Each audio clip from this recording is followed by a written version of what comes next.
2 مہینے پاکستان کی بقا کے لیے، پاکستان کے مستقبل کے لیے اس سے زیادہ اہم ہے جو 71 میں پاکستان کا ایک بازو گیا تھا۔ بالکل بہترین 65 کی جنگ تو کچھ بھی نہیں تھی، 71 کی جنگ میں جو ہم نے کھویا، اس میں یا تو ہم فاتح عالم جو ایک لفظ کہا جاتا ہے، فاتح عالم نہیں بھی ہوں گے تو پاکستان اپنی شناخت بنا لے گا، اور نہیں تو خدا نہ کرے میرے منہ میں خاک، پاکستان کی شناخت بطور خوددار قوم کے وہ ختم ہو جائے گی۔ اور مجھ سمیت ہر ایک کا یہ فرض ہے کہ اس چیزوں میں آگے بڑھے، اپنا حصہ ڈالے۔ آپ ٹویٹر پہ ڈالتے ہیں، تھوڑا سا باہر نکلیں۔ یہ بچوں کا، ان موٹر سائیکل والوں کا کیا قصور ہے؟ ان غریبوں کی زندگی بھر کی محنت کی کمائی کی جب قسطوں پہ لے ہوئی موٹر سائیکلوں کو کس طرح نظر آ سکتی ہے؟ کیا ہمیں دین بھی سبق دیتا ہے؟ کیا ہمیں یہ چیزیں کرنی چاہیے؟ آپ یہ دیکھیے کس غیر ملکی قوت کا اس کے پیچھے ہاتھ ہے۔ بہت جلد آشکار ہو جائے گا، لیکن سمجھنے والے پھر بھی سمجھنے کو تیار ہیں۔ اللہ سب کو ہدایت دے۔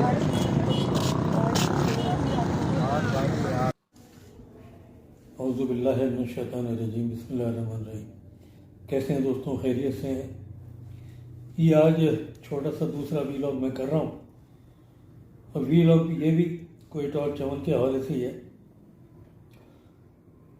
وہاں تو جو کچھ ہوا اور اس کے بعد جو کچھ ہو رہا ہے، سب سے پہلے تو خان صاحب کو میں داد دوں گا کہ انہوں نے بڑے تحمل کے ساتھ سارا پریشر سہا، اور آج بھی انہوں نے تقریر کی کسی جگہ 7 منٹ کی تقریر تھی، تو انہوں نے اس میں 4 منٹ صرف ہزارے والوں کی ٹریجڈی پہ بات کی۔ انہوں نے بہت صحیح بات کی کہ میں بالکل آؤں گا کوئٹہ، لیکن آپ لاشیں دفنا دیں، اور کیونکہ بلیک میلنگ میں ایک روایت پڑ گئی تو یہ نہ ختم ہونے والا سلسلہ ہوگا۔ خان نے تو اپنی طاقت کا لوہا منوا لیا، لیکن بنیادی طور پہ کوئٹہ میں دھرنا ہے، سمجھ میں آتی ہے، وہاں کے لوگ تھے، ہزارہ آبادی کے۔ کراچی میں پہلے 15-16 جگہ دھرنے ہوئے، پھر 18 جگہ ہوئے، اور اس وقت تقریباً 28 جگہ پہ دھرنے ہیں۔ ان دھرنوں میں کہیں 4 آدمی ہیں، کہیں 6 آدمی ہیں، کہیں 50 آدمی ہیں، اس سے زیادہ کسی جگہ بھی نہیں ہے۔ دکھ کی بات یہ ہے کہ یہ دھرنے ہو رہے ہیں سندھ کے دارالحکومت میں۔ پنجاب میں لاہور میں دھرنا ہے، گورنر ہاؤس کے سامنے صرف ایک دھرنا ہے، اس کے علاوہ چند ایک شہروں میں ہے۔ سندھ کے دارالحکومت میں کیوں ہو رہا ہے؟ اس کی وجہ اگر ہم تلاش کریں تو وہی بغض عمران، بغض پاکستان، بغض احتساب۔ پیپلز پارٹی اس کی سہولت کار ہے، اور اس موقع سے میں قانون نافذ کرنے والے اداروں کو تو علم ہے، یقیناً ہوگا، میں اس موقع سے فائدہ اٹھانا چاہتا ہوں کہ الطاف گروپ کے جو گٹکا پارٹی بقیہ جات ان کے رہ گئے ہیں، وہ اس کو سپورٹ کر رہے ہیں دھرنے کو۔ اب وہ چاہتے ہیں کہ کراچی میں اتنی افراتفری ہو کہ آپ کا جو ایکسپورٹ کا شعبہ بہترین پرفارم کر رہا ہے، کیونکہ ایکسپورٹ 2 ہی جگہ سے ہوتی ہیں پاکستان میں ابھی تک۔ سب سے زیادہ کراچی پورٹ، جسے آپ کماڑی کہہ لیں، ویسٹ فاف کہہ لیں، اور سیکنڈ نمبر پہ ہے بن قاسم، پورٹ قاسم جسے کہتے ہیں۔ دونوں جگہ کی جب ایکسپورٹ متاثر ہوگی، خاص طور سے کماڑی کی، کیونکہ 80% ایکسپورٹ ابھی بھی ویسٹ فاف کی طرف سے ہوتی ہے، باقی 20% بن قاسم آپریٹو ہے، وہاں امپورٹ کے جہاز زیادہ آتے ہیں۔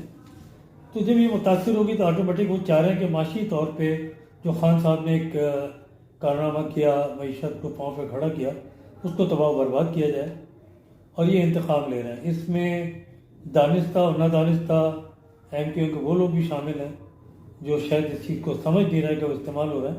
الطاف گروپ کے تو شامل ہے ہی۔ اس کو ہمیں دیکھنا پڑے گا، اور میں جیسے بتا چکا ہوں، مجھے کافی چیزیں علم میں ہیں، لیکن یہ اس وقت ملک کے مفاد میں نہیں ہے کہ ہم فقہی معاملات میں پڑھ کے کسی کو مورد الزام ٹھہرا کے اس کو افراتفری کو پھیلائیں۔ صبر کرنا چاہیے، سب کو صبر کرنا چاہیے۔ سازشی تھیوری اپنی جگہ ہے، بلکہ وہ سازشی حقیقت ہے۔ اس کے پیچھے ابھی وندر میں ایک واقعہ ہوا ریسنٹلی، جہاں تبلیغی جماعت کے 4 لوگ شہید کیے گئے، ان کی داڑھی مونڈی گئی، اس کے بعد ان کو زد و کوف کر کے ذبح کیا گیا۔ اس سے پہلے اورماڑہ میں، اورماڑہ نیوی کا بیس ہے، وہاں پہ 7 جوانوں کو شہید کیا گیا. تو آسان چیزیں نہیں ہیں، یہ بہت مشکل چیزیں ہیں. اور میری پھر درخواست ہے اپنی قوم سے کہ خدا کے واسطے ہوش کے ناخن لیں.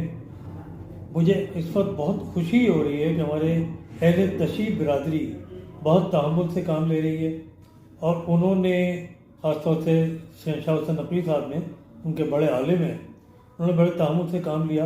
ان کی ابھی ڈویژن ہو گئی ہے، ایک جو ڈویژن ہے مسجد وحدت المسلمین، وہ چاہ رہے ہیں کہ دھرنے کو سیاست میں کنورٹ کریں، کیونکہ کوئٹہ میں پچھلی دفعہ جو ان کی سیٹیں تھیں وہ اب چلی گئی ہیں ہزارہ ڈیموکریٹک موومنٹ والوں کے پاس.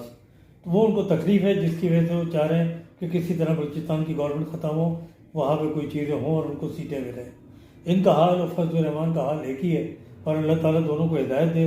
لیکن میری پھر درخواست ہے کہ جتنے بھی مسالک کے لوگ ہیں یہ اپنے ہوش کے ناخن لیں، اور وہ خاص طور سے مدارس اور امام بارگاہیں جو سعودی فنڈنگ پہ چلتے رہے، جو بحرینی فنڈنگ پہ چلتے رہے، جو ایرانی فنڈنگ پہ چلتے رہے خانہ فرنگ ایران کے ذریعے، وہ اپنے آپ کو سنبھالیں. یہ ملک ہوگا تو سارے کام ہوں گے، یہ تو کچھ بھی نہیں ہوگا. اپنا خیال رکھیے گا، دعاؤں میں یاد رکھیے گا، اور درخواست ہے کہ چینل پسند آئے تو ضرور سبسکرائب کیجیے گا. السلام علیکم ورحمۃ اللہ.